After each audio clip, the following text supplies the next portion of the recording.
রফিক শফিক আলম, তোমরা তিন ভাই, তোমাদের বাবার সব সম্পত্তি। কেন এই ঝগড়া?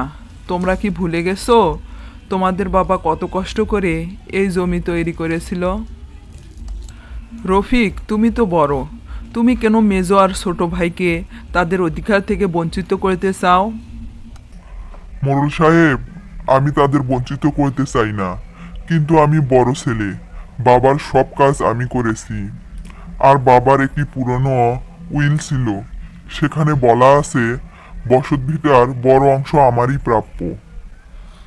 মিথ্যা কথা মোড়ল সাহেব, বাবার কোনো উইল ছিল না, এটা একটা সাজানো দলিল। রফিক ভাই জোর করে। থামো রফিক, সেই দলিল কোথায়? আনো, আমরা দেখব।